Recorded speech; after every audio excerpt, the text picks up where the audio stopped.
नमस्कार, स्वागत है आपका एबीपी लाइव में। इस वक्त मौजूद है हम अलीगढ़ में। आसाम की लकड़ी से बनाई जाने वाली कुर्सियां अलीगढ़ में चर्चाओं में हैं। अगर अलीगढ़ की बात कही जाए तो आसाम से लकड़ी लाकर यहां पर इन कुर्सियों को बनाया जाता है।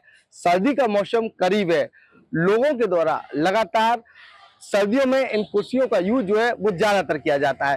तमाम ये वो कुर्सियां हैं और तमाम ऐसे साधन है जिन पर लोग बैठा करते हैं, लेकिन खास बात यह है ये ज्यादातर कुर्सियां जो है आसाम की लकड़ी से ही बना करती हैं।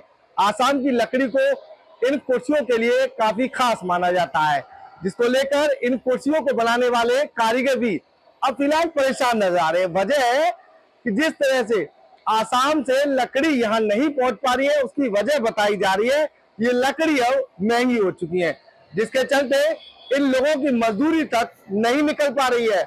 आसाम की अगर बात कही जाए तो सर्दियों से पहले ही ये लकड़ी यहाँ पहुंचती है और सर्दियों में खास तौर पर इस कुर्सी की डिमांड बढ़ जाती है।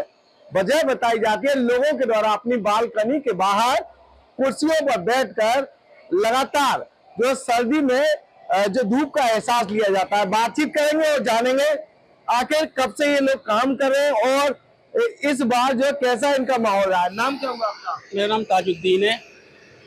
कब से काम कर रहे हैं? ये सर 25 साल से करीब काम कर रहे हैं।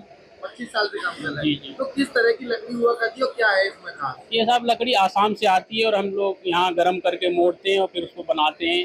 टोटल हाथ का काम होता है ये, और बहुत मजबूत होती है और ख़ास करके लॉन चेयर है ये।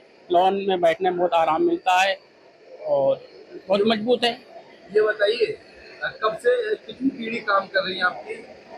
हमसे पहले हमारे वालिद साहब काम करा करते थे, उसके बाद अब हम काम कर रहे हैं। इस लकड़ी में क्या कुछ खास होता है जो और लकड़ी में नहीं होता? ये लकड़ी कभी टूटती नहीं है, ना इसमें घुन लगता ना दीमक लगता। गर्म करने के बाद जैसे आप चाहें वैसे मोड़ सकते हैं, जिस आकार में बनाना चाहें बना सकते हैं। कब से काम कर रहे हैं आप? 25 साल से काम कर रहे हैं। तो ये बताइए आसाम से लकड़ी तो नहीं आ पा रही है, कैसे बिजनेस बनना पड़ा है? आसाम से लकड़ी इसलिए नहीं आ पा रही है, लकड़ी बहुत महंगी हो गई है, इस वजह से नहीं आ पा रही है। इसमें GST भी 12% कर दिया गवर्नमेंट ने, इस वजह से ज़्यादा महंगी हो गई है।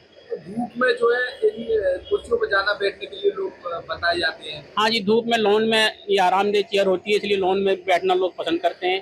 तो सर्दी में किस तरह की डिमांड है इन कुर्सियों की? सर्दियों में डिमांड इसकी बढ़ जाती है, गर्मी में थोड़ी कम हो जाती है और बरसात में कम रहती है। सर्दी और गर्मी में दोनों चलती है, बरसात में कम हो जाती है। बरसात में। सर्दियों की अगर बात कही जाए तो सर्दियों में जो है लोग जो है क्योंकि बांस जो है गर्म भी हो जाया करता है, तो उसके लिए क्या करेंगे? नहीं, ये बांस गर्म नहीं होता, ये खास करके डॉक्टर लोग बताते हैं इसमें बैठने के लिए, क्योंकि बैक पेन जो होता है उसमें ये आराम मिलता है, हड्डियों को बहुत आराम देती है लकड़ी, इसी वजह से डॉक्टर भी रेफर करते हैं। बस ये मजबूत होती है और आरामदेह होती है। कब से काम यहाँ आपकी दुकान जो कब से है? ये दुकान करीब 25 साल से है यहाँ पे।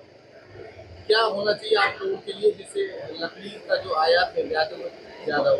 लकड़ी जो थोड़ी सस्ती हो जाए ताकि हम लोग को बनाने में थोड़ी आसानी रहे, बेचने में आसानी रहे। महंगी होने की वजह से कम बिक पाती है। लकड़ी कितनी महंगी हुई है, कारोबार पर क्या असर पड़ा है? ये 10 साल में करीब 3 गुना रेट बढ़ गया है इसका।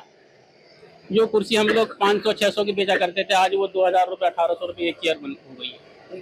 जी जी बिल्कुल।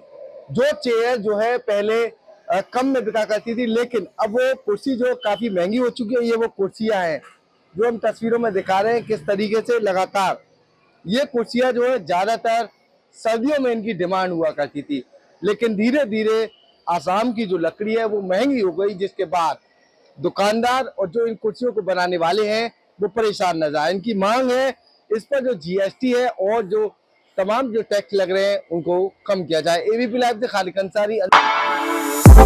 For exclusive and insightful videos, subscribe to our new channel ABP Live Premium.